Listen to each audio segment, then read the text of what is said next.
के शत्रु पाप के नाशक रवि को प्रथम क्या हुआ। हिमदधि संसदृश आभाजुक क्षीर सिंधु संतान सुधा पूर्ण शिव के आभूषण हे शशि तुम्हें प्रणाम। धरणी गर्भ प्रसूत तड़ित से जिसमें ज्योति महान शक्ति हस्त वसुधा कुमार हे मंगल तुम्हें प्रणाम।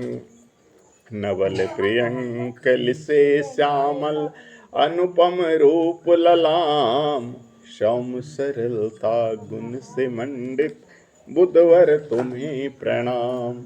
देव तथा ऋषियों के गुरुवर कनक कांति के धाम बुद्धि रूप त्रैलोक इसे सुर गुरु तुम्हें प्रणाम।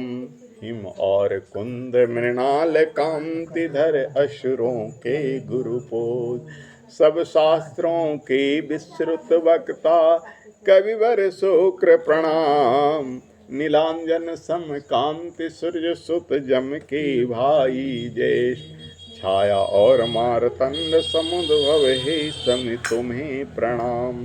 अर्धगात्र अद्भुत तेजस्वी रवि शशि मर्दक नेत्र गर्भ सिंहिका से उपजे जो ऐसे राहु प्रणाम। आभा मध्य पालास पुष्प सम ग्रह तारक अवतन उग्र उग्रता के परिपोषक सादर के तो प्रणाम। बोली नवग्रह की जय। जो गोविंद गोविंद गाएगा वह सकल पदार्थ पाएगा। जो गोविंद नाम विसारेगा वह जीती बाजी हारेगा। राम कहने का मजा जिसकी जुबां पर आ गया वह मुक्त जीवन हो गया चारों पदार्थ पा गया। चार पदार्थ और सकल पदार्थ मतलब समझता है पदार्थ क्या है ना उसमें तिल बिछौतिया पर ध्यान है कि भगवान पर ध्यान है। भगवान की भक्ति करने वालों को चार पदार्थ मिलता है। यही चार पदार्थ इस संसार में है। जिसको एक भी कम मिला वो समझो पूर्व जन्म में पुण्य नहीं किया। जिसको चारों मिल गया जैसे चारों धाम है ना चारों वेद सब चीज चार चार है। चार वेद चार धाम है ना वैसे चार पदार्थ चार अवस्था इस उम्र में है। चार पदार्थ क्या है। पहला धर्म दूसरा अर्थ तीसरा काम चौथा मोक्ष। धर्म माने पूजा पाठ भक्ति। धर्म को पहला स्थान दिया गया लेकिन आज के वाले लोग अर्थ को पहला स्थान मानते हैं। अर्थ माने पैसा कौड़ी। पहला स्थान देखो हमारे शास्त्रों ने किसका दिया है धर्म। मनुष्य सुंदर लगता है वही अच्छा लगता है वही जिसमें संस्कार हो जिसमें भक्ति हो जो भगवान के पास जाता हो भगवान के मंदिर जाता हो भगवान की भजन गाता हो। इसीलिए शास्त्रों ने पहला धर्म दिया। और धर्म खाली पूजे पाठ से नहीं होता है। धर्म का और भी लक्षण है। धर्म क्या कहते हैं खाली पूजे पाठ करने वाले नहीं। आप लोग ज़्यादा जानेगा तो हिंदू धर्म मुस्लिम धर्म ये धर्म नहीं है। धर्म कहते हैं अपना कर्तव्य को निभाने का। अपना कर्तव्य माने माता पिता की सेवा और सास ससुर की सेवा भाई भाई से प्रेम। घर में अगर कोई अतिथि आ जाए तो उसकी सत्कार साधु संतों की सेवा गुरु का सम्मान ये सारे चीज़ धर्म आता है। धर्म खाली माला फेरने और टीका चंदन लगाने से नहीं ये सारे के सारे धर्म में आते हैं। दूसरा अर्थ अर्थ कहते हैं पैसा कौड़ी कमाने से ही नहीं। अर्थ का मतलब हो गया रुपये पैसा। लेकिन रुपये पैसा खाली अपने बेटे के लिए जमा करो अपने पोते के लिए जमा करो लालू यादव नियन घोटाला करके 7 पीढ़ी के लिए जमा कर लो वो नहीं। चारा घोटाले भी कर जाओ तो वही नहीं। हाँ मोदी जी का घोटाला नहीं। देखो लालू जी की जाति का है ना लालू जी के मोदी जी मेरे जाति का नहीं है, मेरी जाति का कोई प्रधानमंत्री नहीं है। तो लालू जी की घोटाला में चिढ़क गई है ना। तो कहने का मतलब कि अभी तक तो मोदी जी घोटाला में नहीं आया है, आएगा तो फिर वो नहीं बचेगा। प्रधानमंत्री हो या संतरी हो, कोई बच्चा है घोटाला से? कोई नहीं बच्चा है। कानून सबके लिए बराबर है। तो अर्थ कहते हैं अपने परिवार का पालन करो। भगाओ उसको, भगाओ इधर से। अर्थ कहते हैं अपने परिवार को पालन करो, अर्थ उपार्जित करो, कमाओ। घोटाले को ही अर्थ नहीं कहते हैं। कमाओ और एक हिस्सा अपने परिवार में लगाओ। अपनी पत्नी की सेवा, उसकी बच्चे की जो भी मेंटेनेंस हो, माता पिता का जो मेंटेनेंस हो, घर परिवार का जो मेंटेनेंस हो, उसके अलावे अगर बचे तो कहाँ करो खर्च? भगवान के कामों में खर्च करो। ये नहीं कि सारे के सारे खर्च में। और न भी बचे तो भी अगर 100 रुपया कमाते हो तो उसमें 10 रुपया किसके लिए खर्च करो? धर्म के लिए, पूजा पाठ, धूप दीप अगरबत्ती, साधु संत महात्मा की। एवं 100 रुपया में 10 रुपया बनता है किसका? ईश्वर का। उस ईश्वर में चाहे तुम जैसे खर्च करो, पूजा पाठ की अगरबत्ती जलाओ, घी जलाओ, धूप दीप जलाओ, कोई तेरे द्वार पर आ जाए तो जलाओ, दुर्गा पूजा, लक्ष्मी पूजा, सरस्वती पूजा की चंदा दो, आता है ना। साल में हर लोग चंदा लेने के लिए आ जाते हैं पूजा पाठ के। तो धर्म पर जरूर निकालो अपना। 10 रुपया 100 रुपया कमाते हो तो निकाल के अलग रख ले जाओ कि उसको धर्म पर खर्च करना है। धर्म, अर्थ। तीसरा नंबर है काम। काम कहते हैं वासना, समझ रहा है ना, जिससे सृष्टि होती है, संचालन होती है। इसको क्या कहते हैं? काम। इसको भी भगवान की विभूति माना गया है। हर किसी को काम का सुख नहीं मिलता है, हर किसी को काम का सुख नहीं मिलता है, उसी को मिलता है। लोग कहते हैं कि स्वर्ग में अप्सराएं रहती है, तो यहाँ से पुण्य करके जाता है तभी अप्सराओं का सुख लेता है।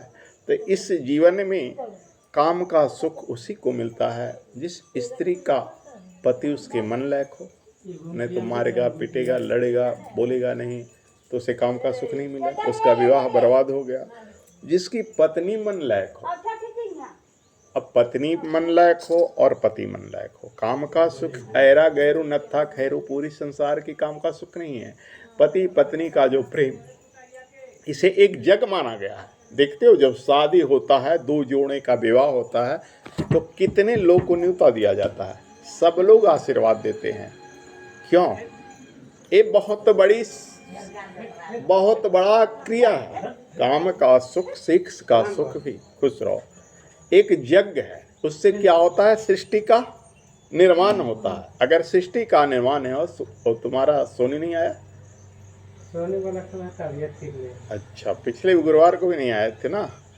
सृष्टि का संचालन होता है। अगर सृष्टि ही ठप हो जाए, सारे के सारे लोग शादी करना बंद कर दें तो फिर सृष्टि चलेगी?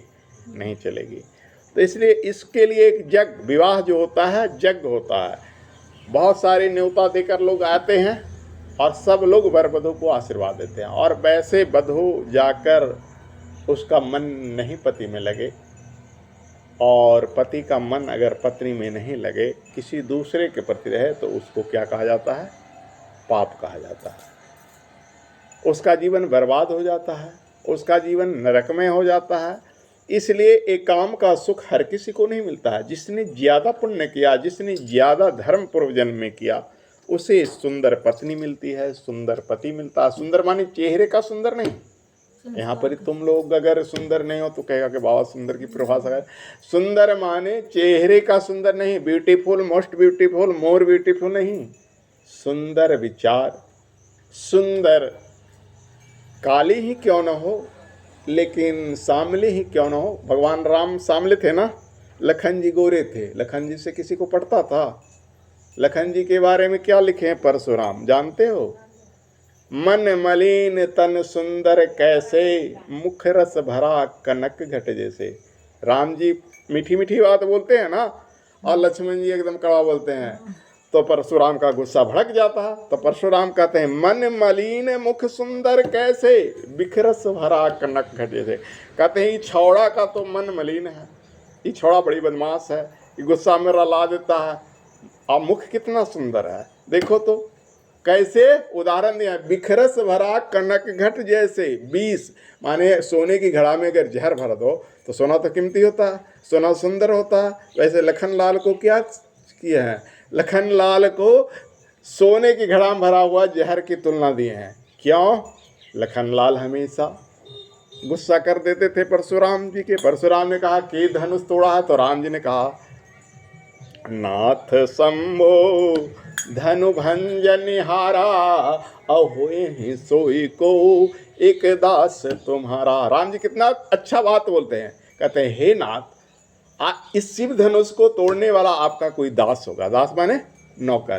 धनुष तो राम जी तोड़े हैं, लेकिन क्या कह रहे हैं, हे नाथ, नाथ शंभो धनु भंजनिहारा, हुए हैं सोई को दास तुम्हारा। लक्ष्मण जी के कहते हैं क्या, बहुत धनु तोड़ी लड़काई, अकब हो न अस ऋषि गुसाई। वो कहते हैं, गुस्सा ला देते हैं, बहुत धनुष हम बचपन में तोड़े हैं, लेकिन तुम्हारे जैसा कोई साधु महात्मा पर गुस्सा नहीं किया है।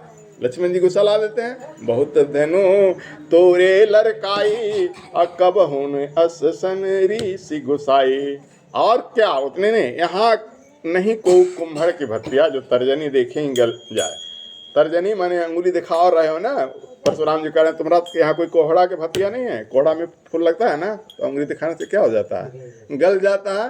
तो ये कहते हैं यहाँ कोई कोहड़ा के फूल नहीं है, जिसको तुम अंगुली दिखाओगे तो गल जाएगा। देखो दोनों भाई में, दोनों में कितना अंतर है।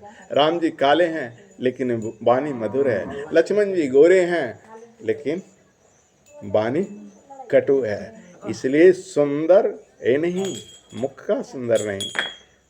तो तीसरा पर क्या हम बता रहे थे, काम, और चौथा है मोक्ष।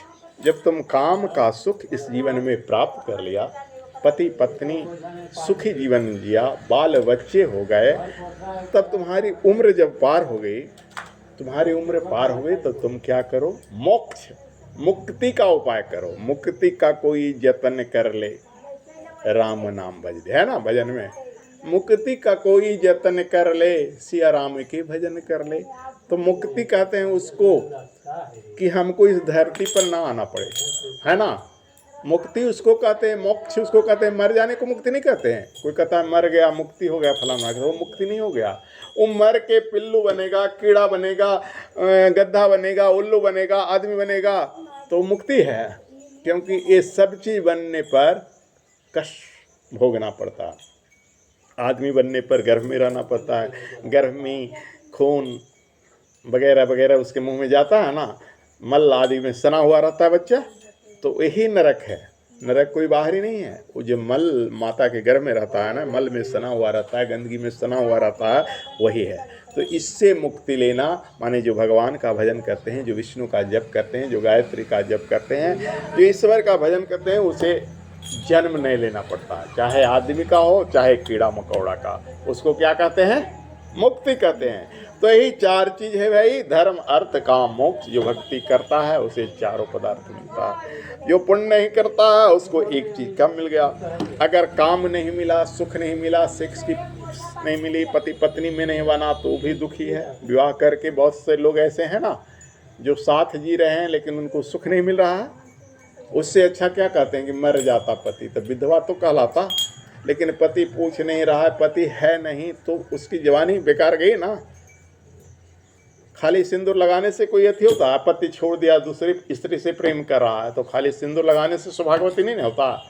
उससे तो अच्छा वो विधवा वाला है, या वो विधुर बड़ा है जिसकी पत्नी मर गई, अगर पत्नी उससे नहीं है, दूसरे पति से प्रेम कर रही है ना। तो इसलिए काम सुख भी प्राप्त। उसी ढंग से अर्थ, धनहीन लोग कहता है मैं बहुत कमाता हूँ, मेरे पास एक पैसा नहीं टिकता है, रोग में, बीमारी में, मुकदमा में, गंदे कामों में खर्च हो जाता है, तो एक पैसा टिकता नहीं, तो वो भी आदमी दुखी है। पैसा कमाया, पैसा का तुम प्रयोग नहीं किया, पैसा तुम्हारे पास नहीं है, हाय पैसा कर रहा। आज के ज़माने में क्या होता है, पति भी कमाता है, पत्नी भी कमा रही है। बहुत ऐसे घरों में बच्चे भी कमा रहे हैं, लेकिन उसको पूछो तो हाय पैसा, उसके यहाँ भी तंगी है। और कुछ ऐसे घर हैं जिसमें एक ही वो कमा रहा है और सारे सुख भोग रहे हैं। एक लड़की 6 साल तक यूपी की थी, मेरा मोबाइल रिचार्ज करवाते रही, उसको कुछ काम हो गया, मनोकामना पूरा हो गया। वो जानते हो कितना कमाती थी मालूम है? 20,000। कॉल सेंटर में या कोई छोटा सा नौकरी उसको था। 20,000 वाला को ये दिल है, ये हिम्मत है कि 350 रुपया पर महीना गुरुजी के लिए निकालती है।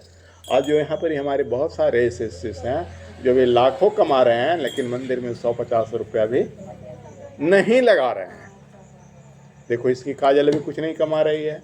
2 बार भगवान की पूजा के लिए जो कुछ भी भेजी सामग्री, अभी तो नहीं कमा रही है, अपने बापे माए का पैसा है ना, लेकिन उसके अंदर दिल है, हृदय है कि जाओ भगवान की भोग लगाने के लिए मंदिर के लिए जाओ। ऐसे बहुत सारे लोग हैं जो इस मंदिर में आ रहे हैं जिनकी कोई कमाई नहीं है। इसके बाबा धाम गई, 200 रुपया का एक बजाने वाला ले आई, इसकी भी तो कोई नौकरी नहीं है। इसी ढंग से जिनके पास नौकरी नहीं है, जिनके पास कोई इकोनॉमिकल साधन नहीं है, उनके पास दिल है। आज जो लाखों करोड़ों कमा रहे हैं ना, वो 10 रुपया भी नहीं निकाल रहे हैं। उनके पास दान देने की क्षमता नहीं है, भावना नहीं है।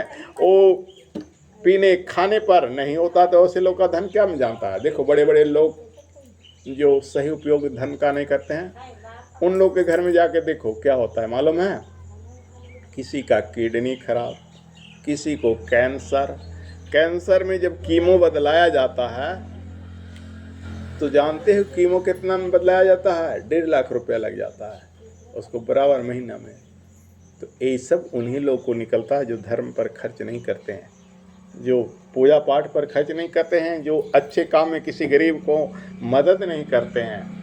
तो ऐसे बहुत सारे लोग हैं जो धर्म पर खर्च नहीं करेंगे, लेकिन उनका पैसा टिकेगा नहीं। वही कीमो पर चल जाएगा, वही अन्य बीमारी पर चल जाएगा। किसी का किडनी फेलियर, किसी को कैंसर, किसी को कुछ, किसी को कुछ, किसी को हार्ट बीमारी। रोज़ दवा लेते रहो और खाते रहो। जैसे लड़कियां क्या करती है, सुंदर बनने के लिए, खूबसूरती के लिए क्या लगाते हैं? स्नो पाउडर है ना, काजल लगाएगी, लिपस्टिक लगाएगी, तो कहते कि श्रृंगार पर खर्च करते हैं। कितना खर्च करती होगी भगवान जाने, अब तो लड़कियां जाने, हम तो लड़के हैं, हमने तो कभी ऐसा कोई श्रृंगार किया नहीं, लेकिन फिर भी मेरा टीका चंदन पर कुछ खर्च होता है। लेकिन कितना खर्च होता है? 150 रुपया से ज़्यादा खर्च नहीं होता। आज जो दवाई खाता है मालूम है, उसकी एक एक टिकिया दवाई 150 रुपये का होता है। जिसके बड़े बड़े बीमारी होते हैं ना, एक एक इंजेक्शन 1000 रुपया का होता है। बोलो, लड़कियां अगर श्रृंगार पर भी खर्च करेगी तो उतना नहीं खर्च करेगी, लड़के भी अगर फैशन पर खर्च करेंगे तो उतना खर्च नहीं करेंगे। जब प्रकृति का मार होता है, जब ईश्वर का मार होता है, जब तुम अच्छे कार्यों में खर्च नहीं करते हो तो खींच लेता है कस के। एक एक सुई 1000 रुपया की लगती है। अब बताओ, इस 1000 रुपये को अगर तुम लड्डू मंदिर में बांट देते हो तो वहाँ पर कितने लोग खाएंगे, है ना?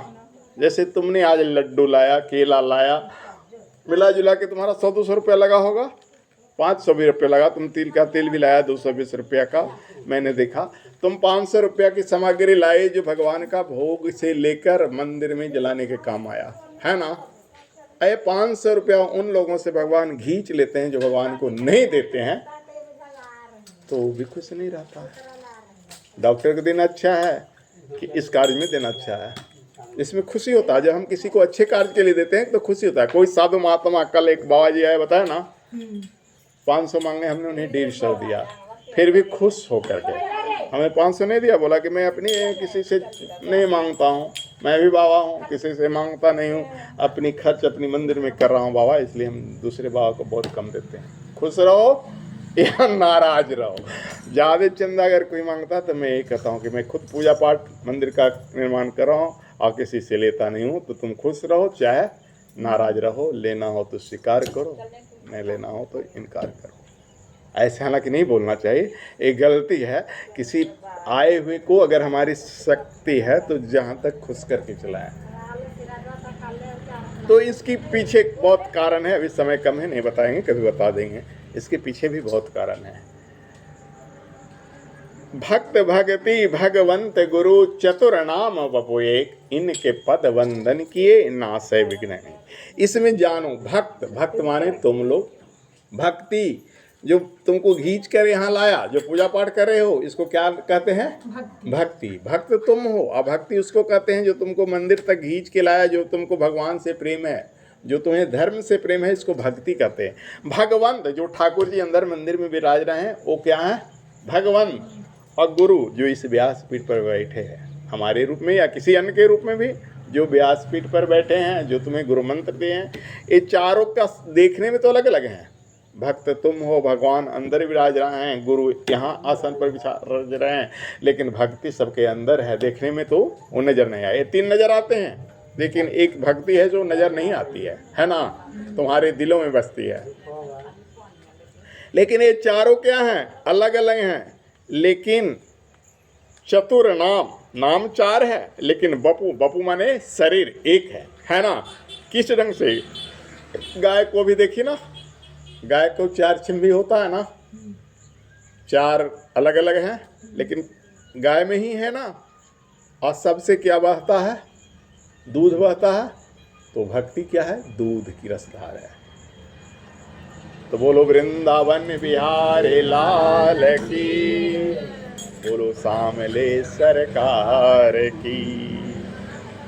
चलो आगे का शुरू करते हैं। जीवन का निष्कर्ष यही है, हरि भक्ति में लग जाना। आही गए हो तो बैठो प्यारे, हरि कथा सुन के जाना। अब आ गए हो तो उबो नहीं, मन को शांत करो और हरि कथा सुन के जाना। क्योंकि जो भगवान का भजन नहीं सुनता है, जो भगवान का कीर्तन नहीं सुनता है, जो भगवान का नाम नहीं सुनता, उसका कान क्या है मालूम है? सांप का बिल है। तुलसीदास लिखे हैं, हरि कथा श्रवण रंधते ही अहि भवन समाना।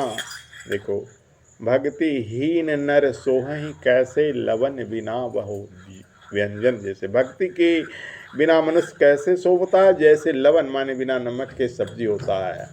और श्रवण रंध ते ही अहि भवन समाना, जे हरि कथा सुने नहीं काना। ऐसे है, जे हरि कथा सुने नहीं काना, श्रवण रंध ते ही अहि भवन समाना। जिसका कान हरि की भजन कीर्तन कथा को नहीं सुनता है, वो क्या है? सांप का बिल।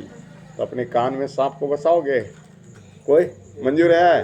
सांप से दूर रहोगे ना, तो हरि कथा सुनो। चलो पहले गुरु वंदन करो, बजाओ। गुरु तेरे चरणों में स्वर्ग पा लिया है, जमीन पे खड़े समा पा लिया है। गुरु माँ तेरे चरणों में स्वर्ग पा लिया है, जमी तो जमी आसमां पा लिया। जो मांगा था हमने दिया वही तुमने, जो मांगा था हमने किया वही तुमने। मरुस्थल में हमने चमन पा लिया है, गुरु तेरे चरणों में स्वर्ग पा लिया। सत्य शिव सुंदर तुम हो मनीषी, सवेरे का सूरज तुम हो मनीषी। अंधेरी अमावस में चांद पा लिया है, गुरु तेरे चरणों में स्वर्ग पा लिया है। नहीं धूप बरसाता अब हमको डर है, तेरे हाथ की साया अब अपने सर है। साए में एक आसियाँ पा लिया है, गुरु तेरे चरणों में स्वर्ग पा लिया। गुरु माँ तेरे चरणों में स्वर्ग पा लिया है। बोलिए परम पूज्य गुरुदेव की, बोलिए परम वंदनीय माता जी की। चलो अब नारायण का भजन गा लो। और अधीन, तुम जाने से पहले एक चाबी जो यहाँ रहता है वो हमसे मांग लेना और रिंकू या माया को दे देना। बात ये हुई कि वो चाबी गोपाल जी के पास थी, गोपाल जी नहीं थे, कल एकादशी को पूजा करना था, तो मेरा वाला चाबी लेके आया मनोज, तो मेरा भी यहाँ रह गया है ना। तो आज हमारा चाबी हमको वापस मिल गया। तो इन लोगों के पास जो रहता है ना, दो में से किसी को दे देना और बोलना बाबा नवरात्रि करेंगे, इसलिए अगले गुरुवार से बाबा को आने से पहले सब कुछ फिट हो जाना चाहिए। समझ गया ना। माने मंदिर धोकर पूजा का बर्तन साफ करके स्टार्ट, क्योंकि नवरात्रि करेंगे तो थोड़ा देर से ही आएंगे हम।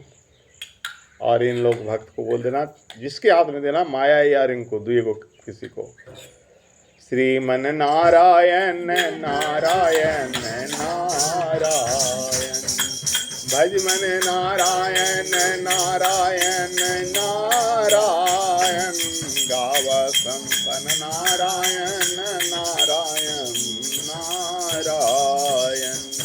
सरयू के तीरे अयोध्या एक नगरी, स्वामी दशरथ कुल अवतारायण।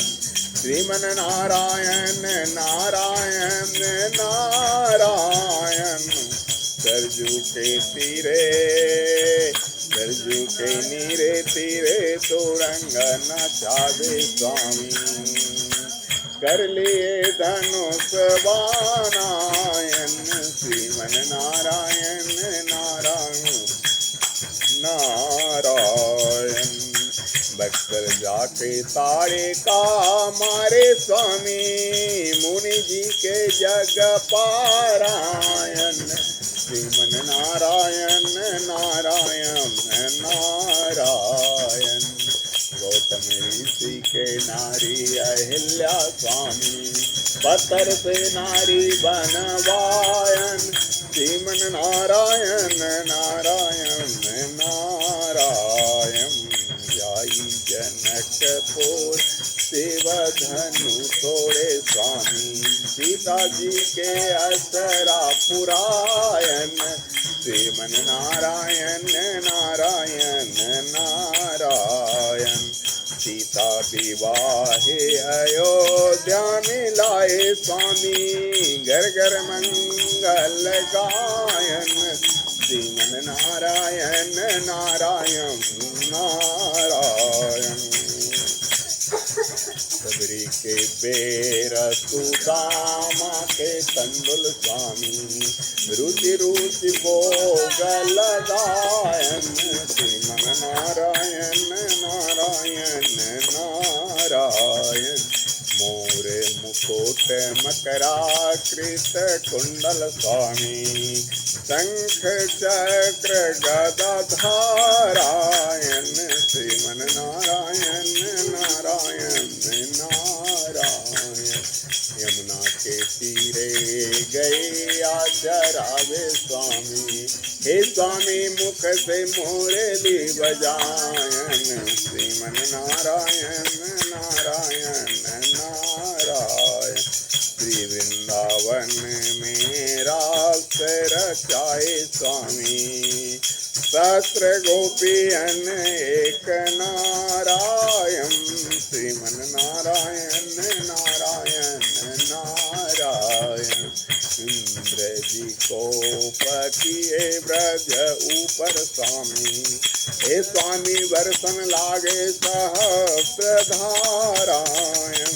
श्रीमन नारायण नारायण नारायण, 7 दिवस जल जब वर्षन लागे स्वामी, नक पर गिरिवर धारायण। श्रीमन नारायण नारायण नारायण, दुर्योधन गृह मेवा त्यागे स्वामी, साग विदुर घर पारायण। श्रीमन नारायण नारायण नारायण, लंका जाई रावण सिर तोड़े स्वामी, हे स्वामी मथुरा जाई कंस पटारायण। श्रीमन नारायण नारायण नारायण, गज और ग्राह लड़े जल भीतर स्वामी, लड़ते लड़ते गज हारायण, श्रीमन नारायण नारायण नारायण।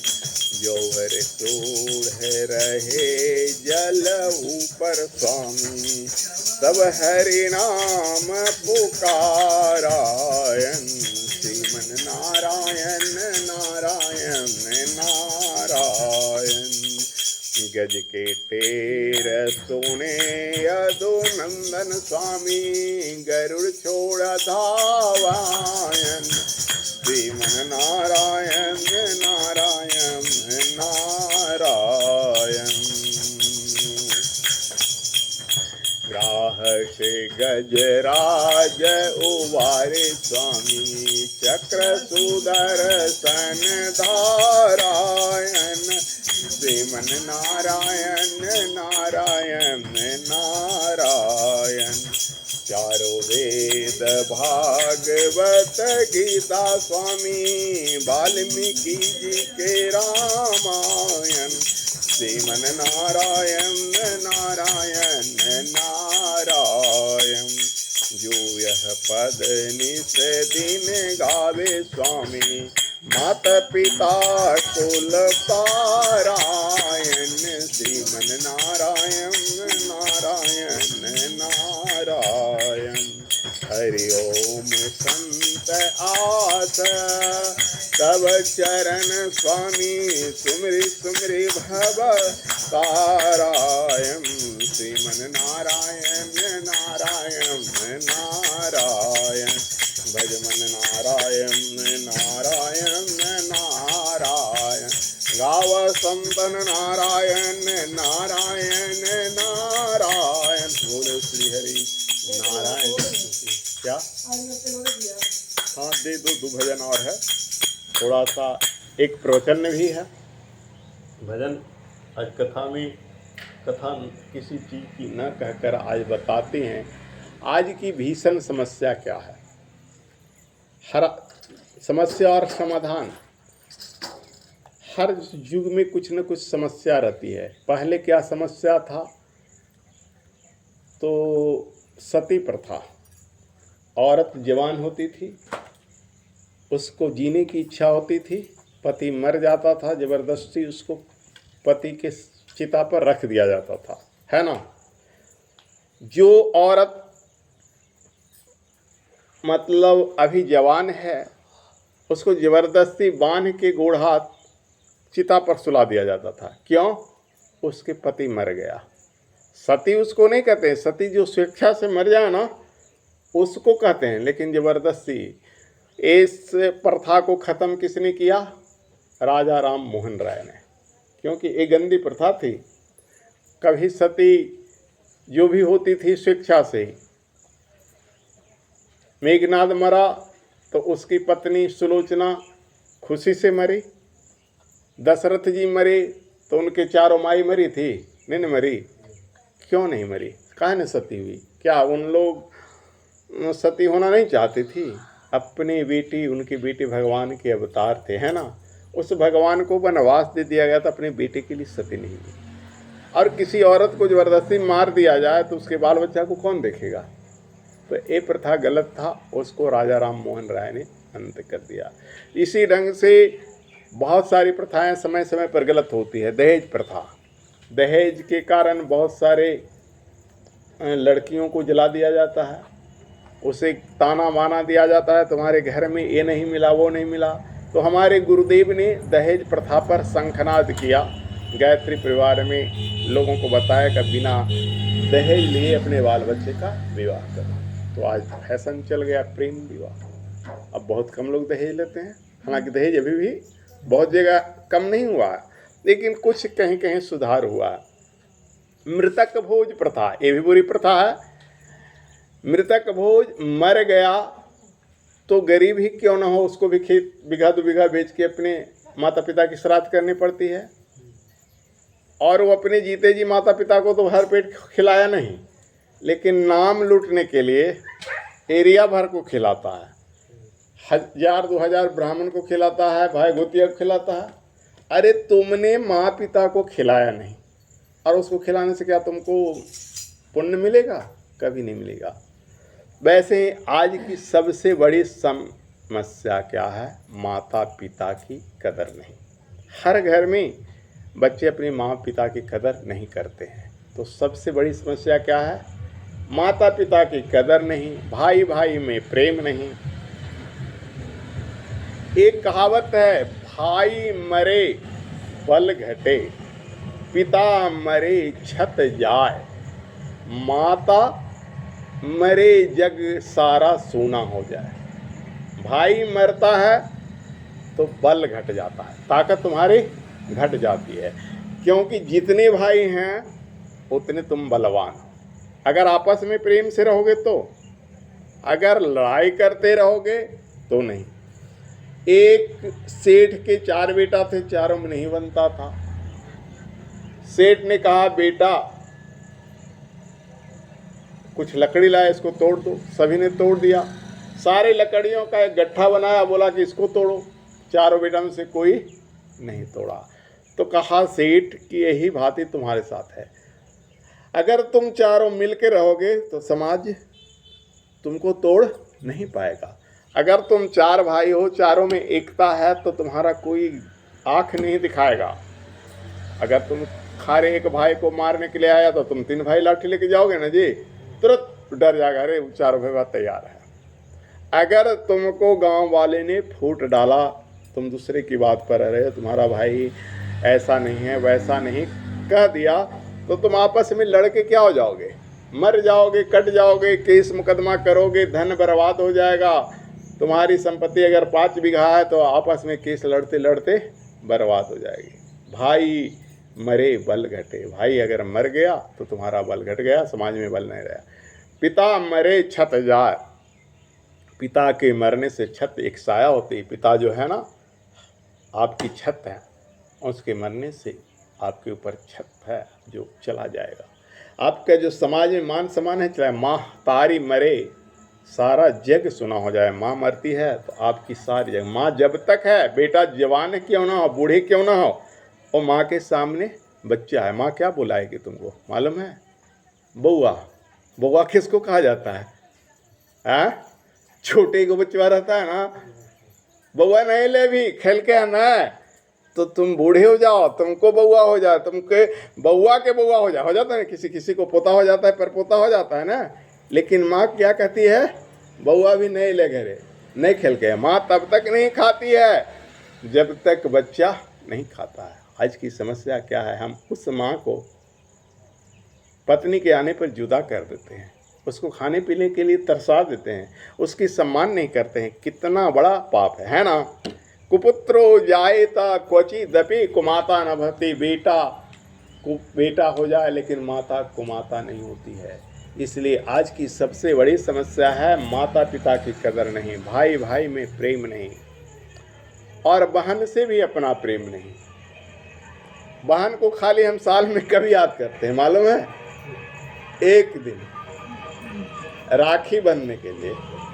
और साली को कभी याद करते हैं? 30 दिन। फोन होगा ससुराल में तो हेलो साली साहिबा से जरूर से बात होगी, बोलो। बहन को साल में 1 दिन याद करते हैं और साली को घरवाली की तरह याद करते हैं, होता है ना? तो ये सब क्या है? अच्छी बात तो है नहीं। आज के शादी में बहन पीछे आती है और साली 5-10 दिन पहले आ जाती है, क्योंकि वो उसकी पत्नी का बहन है ना, और वो तो पति का बहन है। पति की बहन का मर्यादा घट गया।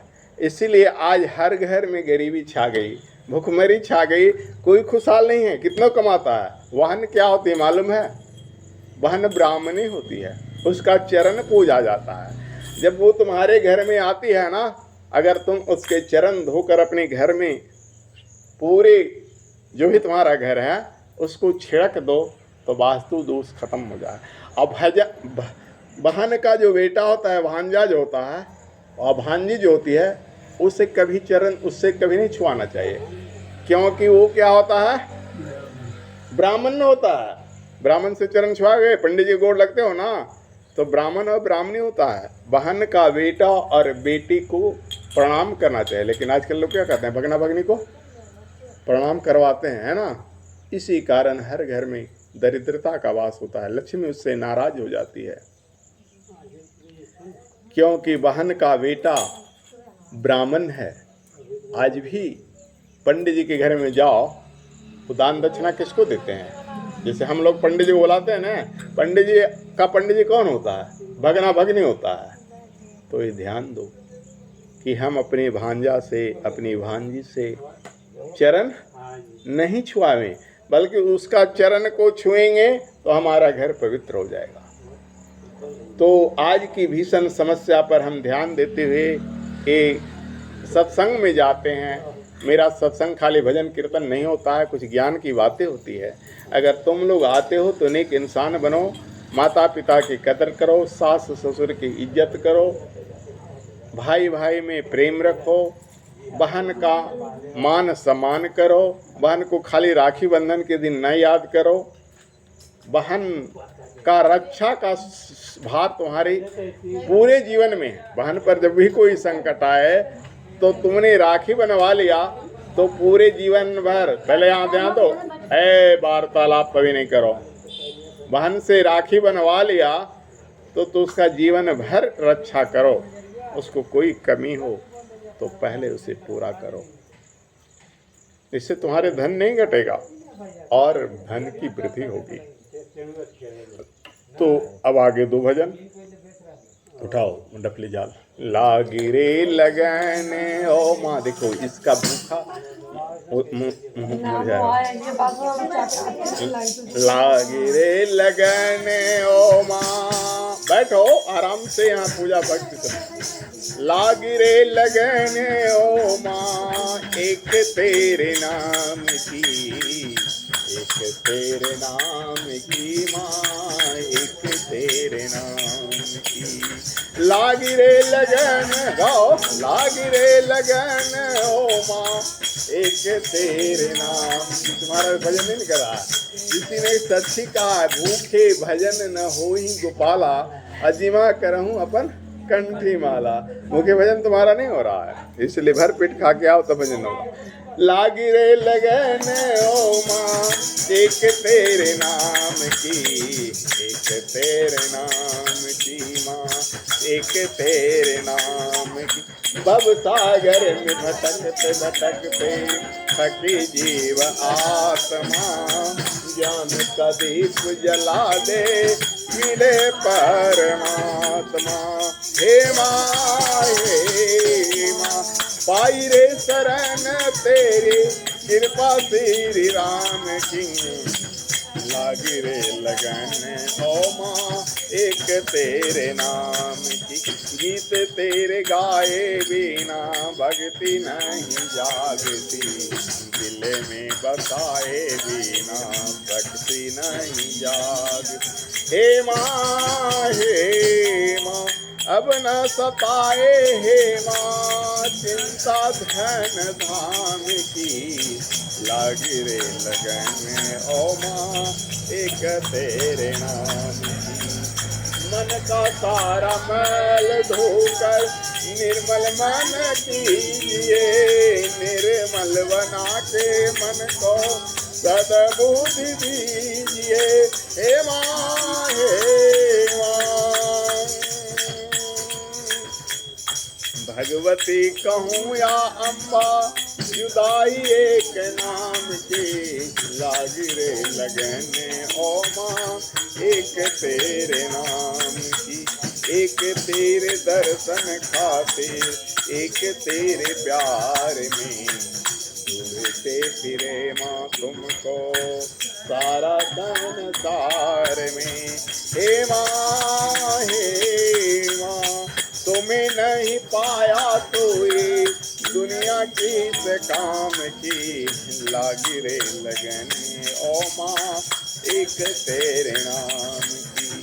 समझे नहीं आती हे माँ, कहाँ तेरा वास है, जिससे भी पूछूं हे माँ करे परिहास है। हे माँ, हे माँ, आशा केवल शांति कौंज धाम की, लाग रे लगन ओ माँ एक तेरे नाम की।